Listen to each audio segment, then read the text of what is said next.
Hello students, इस video में देखेंगे कक्षा 12वीं पतंग 2 नंबर का आपका जो चैप्टर है आपका पतंग आलोक धनबा, इसके आपके रचयिता हैं। इसका संपूर्ण सॉल्यूशन देखेंगे, सभी क्वेश्चन का आंसर के सभी सॉल्यूशन देखने वाले हैं। तो चलिए स्टार्ट करते हैं। तो इस वीडियो में हम पतंग का पूरा परिचय देखेंगे, यानी कि अध्याय 2 पतंग के पूरे सभी क्वेश्चन आंसर आपको प्रोवाइड कराएंगे। तो सबसे तेज बौछारें गई भादों गया के बाद प्रकृति में जो परिवर्तन कवि ने दिखाया है उसका वर्णन अपने शब्दों में कीजिए। तो आप अपने अकॉर्डिंग भी लिख सकते हैं यदि आपने पाठ को अच्छी तरीके से रीड किया है तो, नहीं तो मैं आपको कुछ लाइन दे रहा हूँ यहाँ पे, आप इन्हें अच्छी तरीके से देखिएगा।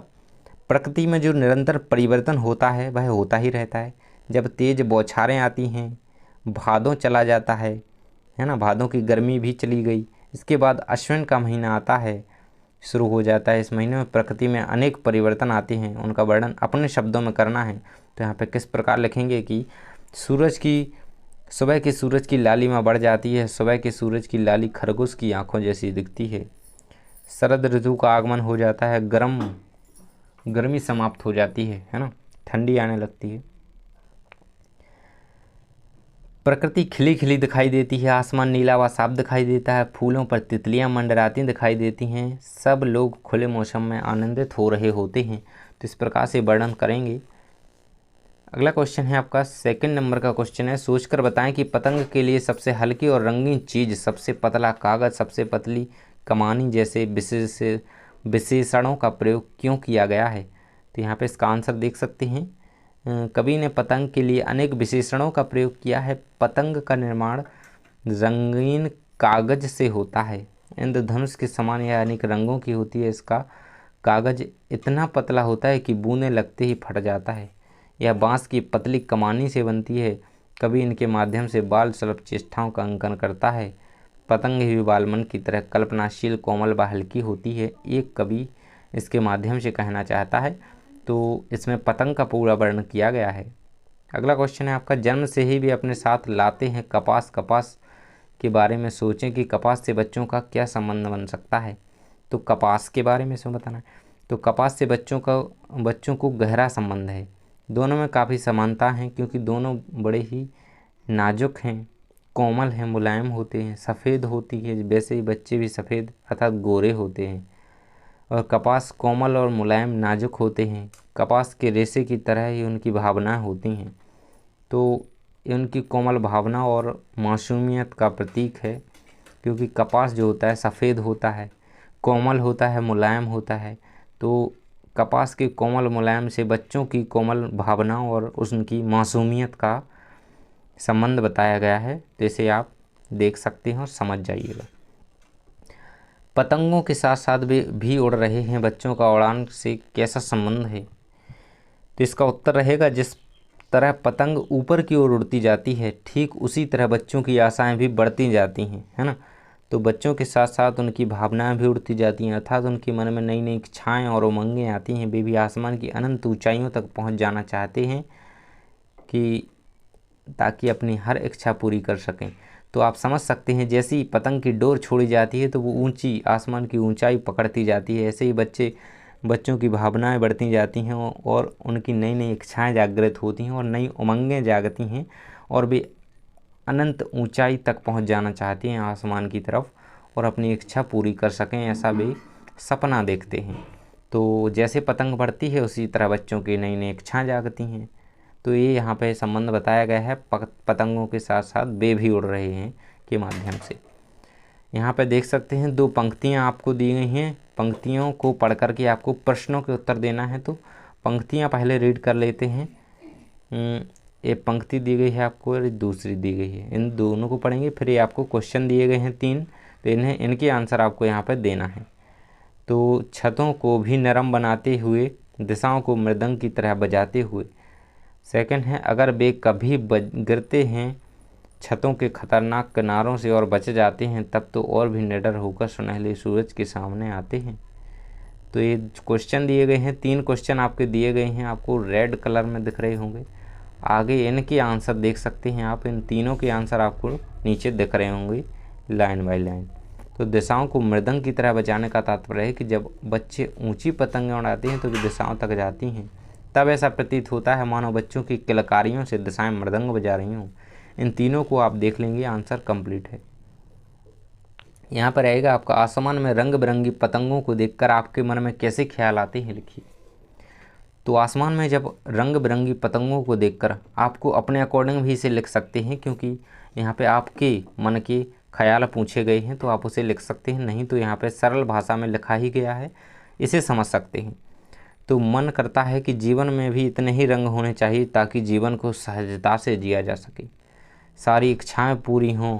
और जैसे पतंग आसमान की ओर उड़ती जा रही है, अपनी मंजिल की ओर चली जा रही है, वैसे ही मैं भी ऊंचा हूँ और अपने जीवन का मुकाम हासिल करूँ, ऐसी आपके मन में जो है चेष्टा आती है, मन में ख्याल आता है, तो ये आप लिख सकते हैं।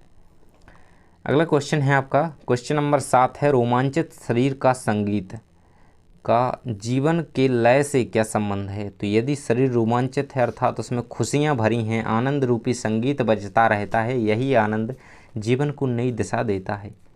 जीवन रूपी लय अपने आप ही सफलता प्राप्त कर लेती है, ऐसा इसके माध्यम से कहा जा रहा है, रोमांचित शरीर का संगीत है। तो यदि आप रोमांचित हैं यानी कि आप आनंदित हैं, खुशियाँ आपके अंदर भरी हैं, तो एक प्रकार का संगीत बज रहा है, क्योंकि यदि आपके पास आनंद है, खुशियाँ हैं, तो आप एक नई दिशा आपको ये प्रदान करता है, और यही एक लय है ना, संगीत प्रकार का है आपके लिए, तो ये आपकी सफलता प्राप्त करा देती है ये लय।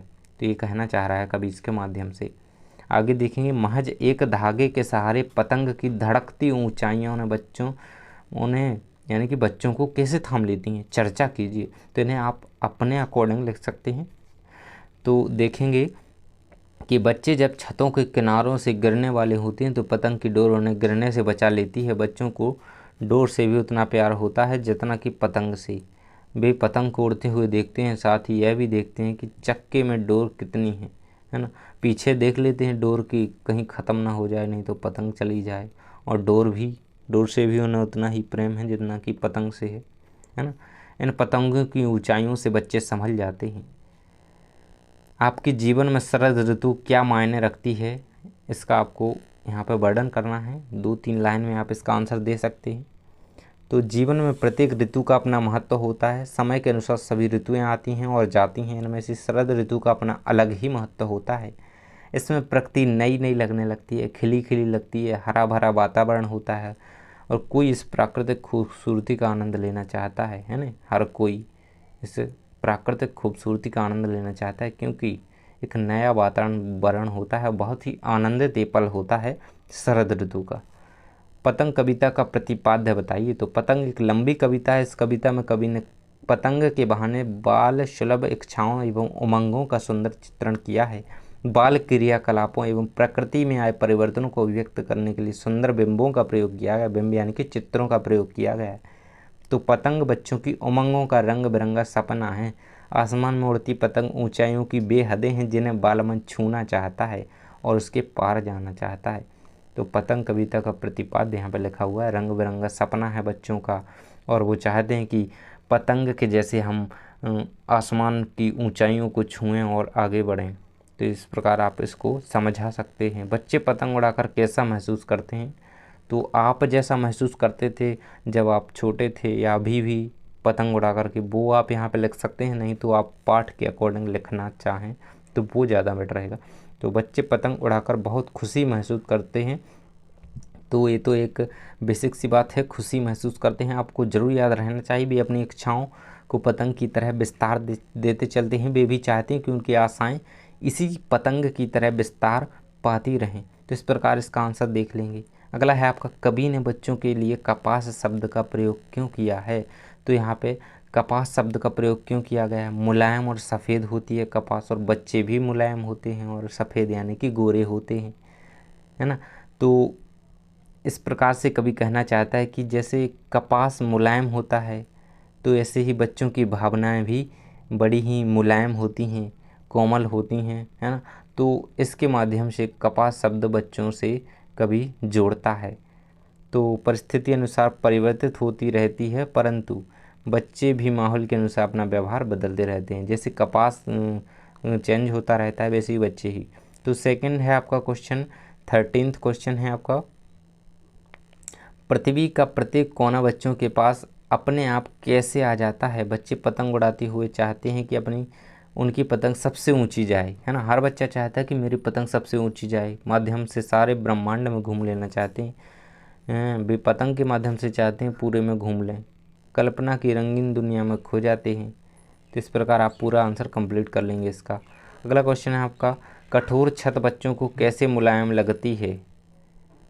तो छत यद्यपि कठोर होती है लेकिन बच्चों को यह कठोर नहीं लगती है। क्यों नहीं लगती? उन्हें छत मुलायम महसूस होती है क्योंकि वे अपने कोमल पैरों से इधर उधर भागते हैं, फिर कोमल पैरों में एक थिरकन सी भर जाती है जिससे उन्हें कठोर छत जो है बच्चों को मुलायम लगती है। अगला क्वेश्चन है आपका, पतंग कविता में चित्रित यादों के बीत जाने के बाद प्राकृतिक परिवर्तनों का वर्णन अपने शब्दों में कीजिए। यादों के महीने में तेज वर्षा होती है, भादों के यहाँ पे होगा, भादों के महीनों में तेज वर्षा होती है, बौछारें पड़ती हैं, बौछारों के जाते ही भादों का महीना समाप्त हो जाता है। इसके बाद कुंवार यानी कि अश्विन का महीना लगता है।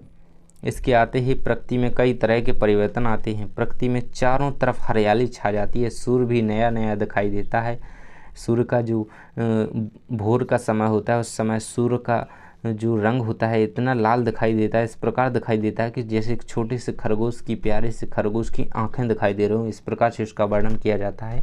तो आसमान नीला व साफ दिखाई देता है, हवा तेज चलने लगती है, सूर्य की प्रातःकालीन लालिमा बढ़ गई होती है ना, प्रातःकालीन लालिमा। इसी को मैं समझाने का प्रयास कर रहा था खरगोश के उदाहरण के माध्यम से। तो यहाँ तक आपके सभी क्वेश्चन आंसर इस चैप्टर के कंप्लीट हो जाते हैं। तो मिलते हैं जल्दी ही अगले वीडियो में। तो आपको इन्हें अच्छी तरीके से कंप्लीट कर लेना है और पिछला वीडियो जा कर के देख लीजिए। और यदि आप इसका PDF चाहते हैं तो नीचे डिस्क्रिप्शन में लिंक दी गई है, उसके माध्यम से हमसे कॉन्टैक्ट करके आप PDF परचेस कर सकते हैं। Thanks for watching.